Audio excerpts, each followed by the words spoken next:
कहा गया होगा कि आप लोग सोशल डिस्टेंसिंग में रहिए, दूर दूर रहिए, अपने अपने घर में नमाज पढ़िए, लेकिन समय की मांग है कि हमें अपने लिए, अपने परिवार के लिए, अपने समाज के लिए, अपने गांव के लिए यह करना ही। इसलिए हम आप सभी मुस्लिम भाइयों से निवेदन करेंगे, आग्रह करेंगे कि आप जब सक्रिय रहेंगे, जागरूक रहेंगे, तो आप अपने समाज को, अपने गांव को, कि हम लोगों को एक साथ जुटना ठीक नहीं है और दूर रह करके, जितना भी दूर रह करके हम अपना यह त्यौहार इस साल निकाल लें, उतना ही हम लोगों के लिए, हमारे बच्चों के लिए, हमारे परिवार के लिए बेहतर है। इसलिए मैं आप सभी से निवेदन करूंगा, जो भी जिस गांव से मुस्लिम भाई लोग आए हैं, आप जिस गांव में रहते हैं वहाँ के सक्रिय हैं, तभी आप यहाँ आए हैं, बुलाए गए हैं, शांति कमेटी में हैं। आप सभी लोग अपने अपने गांव में अपने लोगों को समझाइएगा कि वो सोशल डिस्टेंसिंग में भीड़ इकट्ठा न करते हुए इस त्यौहार को बड़े ही सौहार्दपूर्वक मनाएंगे। और मैं अपने गांव के लोगों से और सभी गांव के लोगों से, हिंदू वर्ग के भाइयों से मैं अनुरोध करूंगा कि आपकी जितनी सहभागिता उनको चाहिए, आप अपना सहयोग दें। और मैं खुद अपने गांव के मुस्लिम भाई लोगों से मुझसे जितना सहयोग होगा मैं देने के लिए तैयार हूं। इसी शब्दों के साथ एक बार फिर ईद की मुबारक समाप्त करता हूं। धन्यवाद।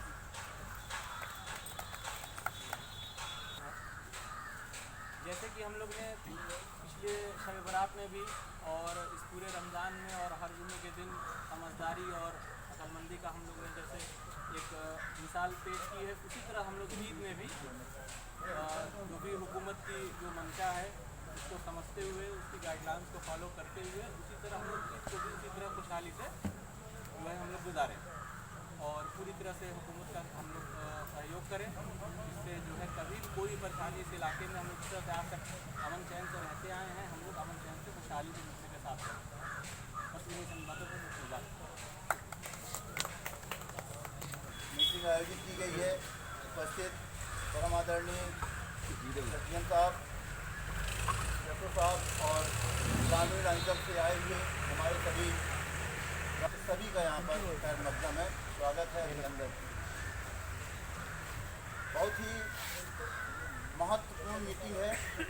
जैसा कि पूर्व में भी कई मीटिंग्स हुई हैं, आज की मीटिंग इसलिए और महत्वपूर्ण है कि आने वाले जो त्यौहार हैं उसके बारे में सभी को जागरूक कर दिया जाए।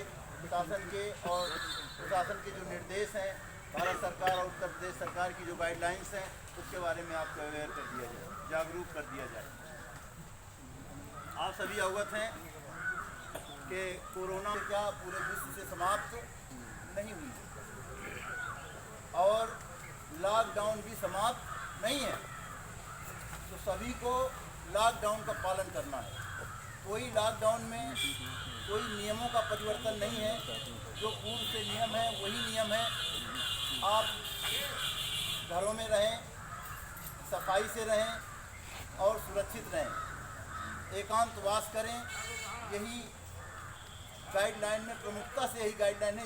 इसी से आपका बचाव है, आपका बचाव होगा, आपके परिवार का बचाव होगा, समाज का बचाव होगा, फिर हमारा नगर, प्रदेश और देश और पूरा विश्व।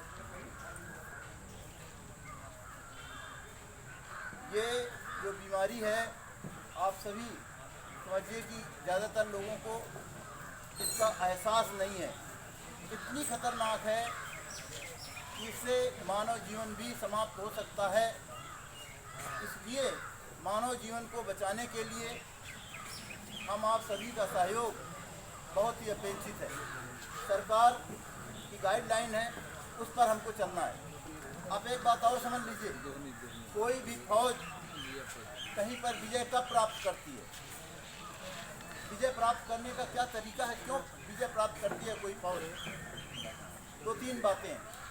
कमांडर उसका चाहे कैसा भी हो, अगर हम कमांडर के आदेश का पालन नहीं करते हैं, कभी भी कोई फौज विजय नहीं प्राप्त कर सकती है। कर सकती है क्या? नहीं कर सकती है। आप अपना दिमाग लगाएंगे तो काम नहीं चलेगा।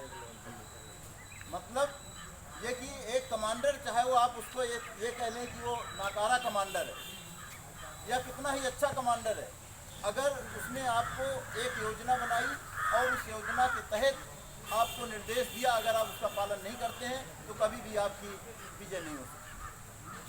आप सोचते कि ये कमांडर तो कम पढ़ा लिखा है या इसको पता नहीं होगा, वो अलग बात है, लेकिन जब आप अपनी अकल लगाने लगेंगे तो फिर सारे लोग तितर बितर हो जाएंगे और जो उद्देश्य है वो पूरा नहीं हो सकता है। इसलिए हमारा जो कमांडर बैठा हुआ है इस देश को संचालन करने के लिए, जो सरकारें हैं, भारत सरकार, राज्य सरकार और उसके नीचे काम करने वाले जितने भी अधिकारी कर्मचारीगण हैं, इसमें किसी को घर के अंदर बैठा देने से उसमें किसी का फ़ायदा है क्या? मेरे ये आप समझ सकते हैं। लेकिन यदि मानव जीवन यहाँ पर रहेगा पृथ्वी में तो ये सारी चीज़ें हो सकती हैं। अदरवाइज आप आगे की स्थिति के बारे में बहुत ज़्यादा कुछ नहीं कहना चाहते। तो मानव जीवन को बचाने के लिए जितनी भी चीज़ मैंने बताई, कमांडर्स का इस तरीके से आदेश, एक लड़ाई है ये। इस लड़ाई में जीत पाने के लिए कमांडर ने आदेश दिया, उसका पालन करना।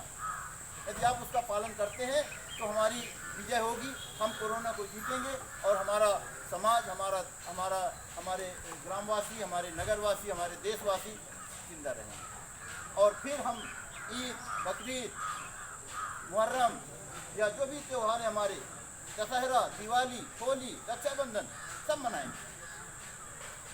तो इस मीटिंग में खासकर क्योंकि हमारा बहुत ही पवित्र माह रमज़ान का इस समय चल रहा है, सारे लोग अपने घरों में इबादत करते हैं, पूजा अर्चना करते हैं, जो भी रस्मी है, जो तरीके हैं, उनको सबको अपनाते हुए, चाहे सुबह का सहरी है, चाहे आपका अफ्तार है, रोज़ा अफ्तार करते हैं या तरावी भी करते हैं, तो उसमें ये सारे कार्यक्रम आप अपने घरों में कर रहे हैं और इसको इसी तरीके से करते रहना। मतलब सामूहिक होकर, जैसा कि आदेश है, कोई भी राजनीतिक, सामाजिक और धार्मिक कार्यक्रम सामूहिक रूप से आयोजित नहीं किया जाएगा। प्रतिबंध है इसमें रोका गया है सरकार के द्वारा, और वो केवल इनका फ़ायदा नहीं है, केवल बचाने के लिए सभी को। तो इस सब का पालन करेंगे। दूसरे कुछ और चीज़ें हैं जिनके बारे में बता दूं, सारे लोग जाएंगे अपने गाँव में, अपने लोगों को, अपने बच्चों को भी इस बारे में अवेयर कर देंगे। एक तो सबसे प्रमुख बात, प्रत्येक व्यक्ति मास्क धारण करेगा। मास्क न धारण करने पर जुर्माने की व्यवस्था किया है सरकार ने। ना मालूम हो, मैं आपको जानकारी दे रहा हूँ। किसी भी 2 पहिया वाहन पर केवल और केवल एक ही सवारी चलने के लिए अनुमति है, वो भी मास्क धारण करेगा, हेलमेट और जो भी है बॉडी पर वो ये आपका जो हेलमेट है, कागज़ वगैरह लेकर के सब चलने की व्यवस्था है। 2 व्यक्ति अगर मोटरसाइकिल में बैठे हुए पाए जाते हैं तो सख्त यानी जुर्माने की व्यवस्था है, कड़े जुर्माने की व्यवस्था, मतलब मैक्सिमम जुर्माने की व्यवस्था। ये सरकार के निर्देश हैं। 3 व्यक्ति अगर बैठते हैं मोटरसाइकिल में तो उस गाड़ी को सीज किया जाएगा। ये आदेश अभी मैं प्रेस उसमें वीडियो कॉन्फ्रेंसिंग में था माननीय मुख्यमंत्री जी की, तो उसमें ये सब चीज़ें आई हैं सामने। तो आप तो अगर जा रहे हैं उनमें अगर एक पुरुष है तो दूसरी लेडी अगर बैठी हुई है तो उसके लिए भी नियम ये है कि वो मास्क लगाएंगी और हाथों पे ग्लव्स पहनेंगे। तो इस तरीके से आपको करना है। थूकने के लिए